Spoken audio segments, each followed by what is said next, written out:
दोस्तों, राज्योपन जीव विज्ञान यानी कि बायोलॉजी का पेपर हम सॉल्व करने जा रहे हैं 2021 वाला। दोस्तों, आपको सभी विषय के आंसर उपलब्ध कराए जा रहे हैं, सभी सब्जेक्ट के सभी क्वेश्चनों को अटेम्प्ट किया जा रहा है। पहले नंबर का क्वेश्चन आप यहाँ पर देख पा रहे हैं, इसमें आंसर दिए गए, आप आंसर यहाँ से डायरेक्ट लिखते चलेंगे। हम यहाँ पर क्वेश्चन को नहीं लेकर आए हैं, यहाँ पर सीधे आंसर लिखे हुए हैं, तो आप यहाँ से आंसर लिख लेंगे। पहले का आंसर हो जाएगा आपको साइनोबैक्टीरिया, कीट द्वारा, ऑस्टिपोरिसियम, और इसके बाद में बाकी के आंसर आप यहाँ से लिख लेंगे। इसके बाद हम देखेंगे सेकंड नंबर का, तो यहाँ पे लिखा हुआ है सेकंड का आंसर हो जाएगा अंडाशय, रस लसिका, और बाकी का आंसर आप यहाँ से लिख लेंगे। तो इसी तरह से दोस्तों हम यहाँ पर इस पेपर को जल्दी से सॉल्व कर लेंगे। ये बी नंबर का हो जाता है। इसके बाद आप यहाँ पर देखेंगे सही जोड़ी लिखी है, तो आप यहाँ से सही जोड़ी मैच कर लेंगे। पहला हो जाएगा हमारा किडवन टैंक का हो जाएगा पादप्रस। इसके बाद सेकंड वाला हो जाएगा हमारे यहाँ पर वृद्धि द्वारा मापन, तो इसका हो जाएगा ऑक्सोमीटर। इसी के साथ दोस्तों तीसरा वाला नाभिकीय विद्युत संयंत्र, तो इसका क्या हो जाएगा कल्पक्कम। इसके बाद कर्णपल्लव उपस्थित, और इसके बाद हो जाएगा सहजीवी, तो इसका क्या हो जाएगा लाइकेन। यहाँ पर आपकी ये सही जोड़ी कंप्लीट होती है। इसके बाद दोस्तों प्रश्न क्रमांक 2 आप देखेंगे, यहाँ पर लिखा हुआ है आदिम पृथ्वी पर मौजूद गैस, तो दोस्तों मीथेन, अमोनियम, ऑक्सीजन और जलवाष्प। प्रश्न क्रमांक 3 आप यहाँ पर देखेंगे, हमें सामान्य नाम लिखना था, तो यहाँ पर हो जाएगा सामान्य नाम घृत कुमारी, और वानस्पतिक नाम हो जाएगा कि हमारा यहाँ पर बारोडेंसिस। तो यहाँ पर प्रश्न क्रमांक 3 आपका कंप्लीट होता है। इसी के साथ दोस्तों ये लिली है ना, पूरा यहाँ पर लिख लेंगे आप। इसके बाद हम देखेंगे अगला क्वेश्चन, प्रश्न क्रमांक 4। ये रहा प्रश्न क्रमांक 4। यहाँ पर लिखा हुआ है मेंढक उभयचर वर्ग का जंतु है जो पानी तथा जमीन दोनों पर रह सकता है। यह एक शीतरक्ती प्राणी है, अर्थात इसके शरीर का तापमान वातावरण के ताप के अनुसार घटता या बढ़ता रहता है। शीतकाल या ठंडक से बचने के लिए पोखर आदि की निचली सतह की जमीन जो मिट्टी रहती है लगभग 2 फुट गहराई में जाकर खुद से खोदकर उसी में पड़ा रहता है, यहाँ तक कि कुछ खाता भी नहीं है। तो दोस्तों प्रश्न क्रमांक 4 आपका यहाँ पर कंप्लीट हो जाता है। इसके बाद प्रश्न क्रमांक 5 देखेंगे। प्रश्न क्रमांक 5 का आंसर आपको यहाँ पर लिखना है, लिखा हुआ है हाइड्रोपोनिक्स किसे कहते हैं, तो इसका आंसर हो जाएगा एक ऐसी तकनीक है जिसमें फसलों को बिना खेत में लगाए केवल पानी और पोषक तत्वों से उगाया जाता है। इसे जलीय कृषि भी कहते हैं। पौधे उगाने की यह तकनीक पर्यावरण के लिए काफ़ी सही होती है। इन पौधों के लिए कम पानी की ज़रूरत होती है, जिससे पानी की बचत होती है। तो यहाँ पर आपका प्रश्न क्रमांक 5 कंप्लीट हो जाता है। दोस्तों, यदि आप स्टूडेंट हैं तो पढ़ाई करते समय आपके मन में डाउट आना या किसी भी सवाल पर अटक जाना स्वाभाविक है। आपको हमेशा ही मोबाइल में फ्लो ऐप डाउनलोड करके रखनी है, जिसमें आपको दिए जा रहे हैं बहुत ही बेहतरीन फीचर। यहाँ पर लाइव एक्सपर्ट्स द्वारा आपके सभी डाउट्स को क्लियर किया जाता है, फिर चाहे आपका डाउट किसी भी क्लास का हो या फिर किसी भी सब्जेक्ट का हो। आप अपना डाउट फोटो खींच के या फिर टाइप करके पूछ सकते हैं। एक्सपर्ट जिसे लाइव कॉल के माध्यम से आपको समझाएंगे। What is the enzyme present in saliva? Lysozyme enzyme is present. One is lysozyme and another is salivary amine. इस तरह से आप अपने किसी भी क्वेश्चन को यहाँ पर समझ सकते हैं। तो अभी डाउनलोड कीजिए फ्लो ऐप, जिसकी लिंक आपको डिस्क्रिप्शन में दी गई है। आप यहाँ पर देखेंगे अगला क्वेश्चन, प्रश्न क्रमांक 6। यहाँ पर लिखा हुआ है ORS क्या है, इसका आंसर हो जाएगा हमारा ORS का full form Auñón rehydration salt है। यह डिहाइड्रेशन को रोकने में मदद करता है, साथ ही दस्त और उल्टी जैसी स्थितियों में हुई नमक की कमी को पूरा करता है। प्रश्न क्रमांक 6 आपका यहाँ पर कंप्लीट होता है। हम बढ़ेंगे प्रश्न क्रमांक 7 की तरफ। यहाँ पर लिखा हुआ है MMR टीका। यह टीका खसरा, कंठमाला रोग और रुबेला के लिए बनाया गया है।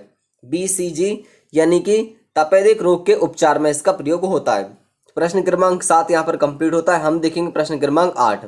दोस्तों ये रहा प्रश्न क्रमांक 8, आप इसका आंसर यहाँ से नोट कर लेंगे। दोस्तों वीडियो को आगे बढ़ाएं उससे पहले मेरी आपसे रिक्वेस्ट है, यदि आपने वीडियो को लाइक नहीं किया तो प्लीज़ वीडियो को लाइक कर दें, और इसी तरह की आप जो PDF देख पा रहे हैं इसी क्वालिटी में सभी अच्छे सटीक आंसर के साथ दोस्तों बिल्कुल सही आंसर के लिए आप चैनल को सब्सक्राइब कर लेंगे, और बगल में आपको जो घंटी का निशान दिखाई दे रहा है उसको दबा देंगे, ताकि बाकी के विषयों की जब भी वीडियो अपलोड हो आपको उनका नोटिफिकेशन मिल सके। दोस्तों मैं आपको एक चीज़ बता देता हूँ, आपके सभी विषय चाहे कोई सा भी सब्जेक्ट हो और कोई सा भी क्वेश्चन हो, यानी कि सभी सब्जेक्ट के सभी क्वेश्चंस को कवर किया जा रहा है। आपके एग्जाम से पहले सबके आंसर आपको उपलब्ध करा दिए जाएंगे। तो बस आपको क्या करना है, केवल चैनल सब्सक्राइब करके बगल में जो घंटी का निशान है उसको दबा लेना है, क्योंकि जैसे वीडियो अपलोड हो आपको उसका नोटिफिकेशन मिल सके। यदि आपको किसी सब्जेक्ट की वीडियो अर्जेंटली चाहिए तो आप हमें कमेंट कर दीजिए, हम उसकी वीडियो सबसे पहले अपलोड कर देंगे। दोस्तों प्रश्न क्रमांक 10 आप यहाँ पर देख पा रहे हैं, मैं वीडियो को स्क्रॉल करता जा रहा हूँ, आप इनको लिखते जाएंगे। प्रश्न क्रमांक 10 का आंसर आपको यहाँ पर दिखाई दे रहा है, इसको आप अच्छे से यहाँ से लिख लेंगे। इसको लिखने के बाद दोस्तों हम बढ़ेंगे प्रश्न क्रमांक 11 की तरफ। ये रहा प्रश्न क्रमांक हमारा 11, कार्बन चक्र में प्रक्रियाएं।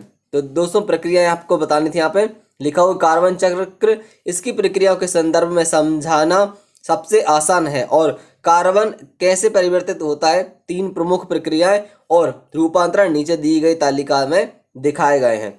दोस्तों आप इनको यहाँ पर दिखाए गए, इनको यहाँ से नोट कर लेंगे, इतना आप नोट कर लीजिए। उम्मीद है मुझे दोस्तों आपने इतना आंसर लिख लिया होगा। हम इसके बाद नीचे देखेंगे, ये रहा बाकी का, इतना आप यहाँ से लिख लेंगे। हम वीडियो को स्क्रॉल करते जाएंगे, आप फटाफट से इनको लिखते जाएंगे।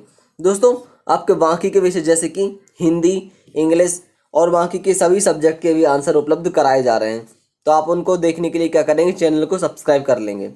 ठोस कारण क्यों वह वन्य जीवों का संरक्षण करना महत्वपूर्ण है, प्रश्न क्रमांक 12। यहाँ पर लिखा है देसी पौधों की प्रजातियों के परागण और निरंतरता को बढ़ावा देना, औषधीय मूल्य, सौंदर्य लाभ, यह मजेदार और मनोरंजक है, विरासत और संस्कृति को संरक्षित रखता है। इसके बाद में दोस्तों यहाँ पर आंसर हो जाएगा आपका पर्यटन आकर्षण को बढ़ावा देता है, और हो जाएगा आपका यहाँ पर जैव विविधता और विलुप्त प्राप्त प्रजातियों का संरक्षण। इस तरह से आपका यहाँ पर प्रश्न क्रमांक 12 कंप्लीट हो जाएगा। प्रश्न क्रमांक 13 आप देखेंगे, यहाँ पर लिखा हुआ है पेड़ की मुख्य शाखा की परिधि को इंचों में मापें। शाखा को मापते समय उसका 4.5 फीट 1.4 मीटर ऊंचाई वाला हिस्सा लेना चाहिए। पेड़ के व्यास की गणना करें। पेड़ की परिधि को पाई से भाग दें। पेड़ के व्यास को उस प्रजाति की औसत वृद्धि दर से गुणा करें। इस तरीके से हम पेड़ की उम्र का लगभग अनुमान लगा सकते हैं। तो यहाँ पर दोस्तों प्रश्न क्रमांक 13 आपका कंप्लीट होता है। इसके बाद दोस्तों प्रश्न क्रमांक 14 आप यहाँ पर देखेंगे, इसका आंसर आप यहाँ से लिख लेंगे। यहाँ पर लिखा हुआ है संवेदी तंत्रिका मेरुरज्जु, ये डायग्राम जो बना है इसको आप यहाँ से पूरा का पूरा बना लेंगे। इसके बाद दोस्तों हम बढ़ेंगे अगले प्रश्न की तरफ, प्रश्न क्रमांक 15। दोस्तों प्रश्न क्रमांक 15 आपको ये दिखाई दे रहा है डीएनए और आरएनए में आपको अंतर लिखना था, तो आप यहाँ से लिख लेंगे। मैं इन पॉइंट्स को एक बार पढ़ दूंगा, आप इनको मैच कर लेंगे। हम पढ़ेंगे पहले डीएनए की तरफ, उसके बाद पढ़ेंगे आरएनए की तरफ। यहाँ पर लिखा हुआ है इसमें शर्करा अणु डीऑक्सीराइज प्रकार का होता है, आरएनए में इसमें शर्करा अणु राइबोज प्रकार का होता है। फिर से डीएनए में देखेंगे, लिखा हुआ है डीएनए में पाई जाने वाली नाइट्रोजन युक्त क्षार एडिनिन ग्वानिन, यानी कि इस तरह से आप इनको देखकर लिख लेंगे। डीएनए और आरएनए में आपको जो अंतर दिखाई दे रहा है, वीडियो को रोकने के बाद आप यहाँ से इनको लिख लेंगे। इसके बाद दोस्तों हम बढ़ेंगे नेक्स्ट क्वेश्चन की तरफ, प्रश्न क्रमांक 16। तो यहाँ पर आपको मानव उत्सर्जन तंत्र का चित्र बना हुआ दिखाई दे रहा है, इसको आप अच्छे से यहाँ से लिख लेंगे। इसको लिखने के बाद हम बढ़ेंगे अगले प्रश्न की तरफ। अगला प्रश्न हमारे यहाँ पर हो जाएगा प्रश्न क्रमांक 17। दोस्तों प्रश्न क्रमांक 17 आप इतना नोट कर लीजिए। इसके बाद दोस्तों हम बढ़ेंगे प्रश्न क्रमांक 18 की तरफ। दोस्तों वीडियो को आगे बढ़ाएं, मेरी आपसे फिर से वही रिक्वेस्ट है, यदि को वीडियो को लाइक नहीं किया है तो वीडियो को लाइक करें, साथ में चैनल को सब्सक्राइब करके बगल में आपको जो घंटी का निशान दिखाई दे रहा है उसको दबा लें। प्रश्न क्रमांक 17 आपका यहाँ पर दिखाई दे रहा है, इसको बाकी का आंसर आपको यहाँ दिखाई दे रहा है, इतना ये लिख लेंगे। इसको लिखने के बाद फिर से मैं वीडियो को स्क्रॉल करूँगा तो बाकी का आंसर आप यहाँ से लिख लेंगे। ये रहा आपका बाकी का आंसर। कायिक जनन के प्रकार, तो कायिक जनन की प्रकृति के रूप से होता है, इस तरह से इसको आप कंप्लीट कर लेंगे। हम बढ़ेंगे इसके बाद में प्रश्न क्रमांक 18 की तरफ। ये रहा प्रश्न क्रमांक आपका 18, प्रकाश संश्लेषण। दोस्तों प्रकाश संश्लेषण, ये आपका आंसर दिखाई दे रहा है, इसको आप यहाँ से अच्छे से लिख लेंगे। इसको लिखने के बाद आप यहाँ से इसको कंप्लीट कर लेंगे। इसके बाद दोस्तों मैं वीडियो को स्क्रॉल कर दूंगा, बाकी का आपको यहाँ से दिखाई दे रहा है, ये लिख लेंगे, इतना लिख लेंगे। प्रकाश संश्लेषण को प्रभावित करने वाले निम्न कारक हैं। तो दोस्तों पहला, दूसरा, तीसरा, चौथा, पांचवा, पूरे पांचों के पांचों कारक आप यहाँ से लिख लेंगे।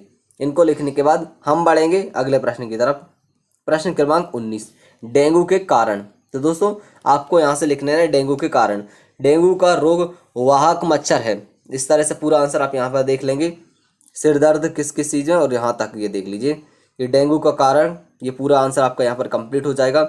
इसके बाद दोस्तों डेंगू का उपचार, ये डेंगू का उपचार है, आप इसको यहाँ पर लिख लेंगे। इसको लिखने के बाद हम बढ़ेंगे अगले प्रश्न की तरफ। दोस्तों मैं आपको बता दूं, आपके इस वीडियो में पूरे 19 क्वेश्चनों को सॉल्व किया गया था। मुझे उम्मीद है आपको वीडियो पसंद आई होगी। आपने वीडियो को लाइक अब तक कर दिया होगा, और नहीं किया है तो प्लीज़ लाइक कर दें, साथ में चैनल को सब्सक्राइब करके बगल में घंटी के निशान को दबा लें। वीडियो देखने के लिए आप सभी का बहुत बहुत धन्यवाद। Thank you.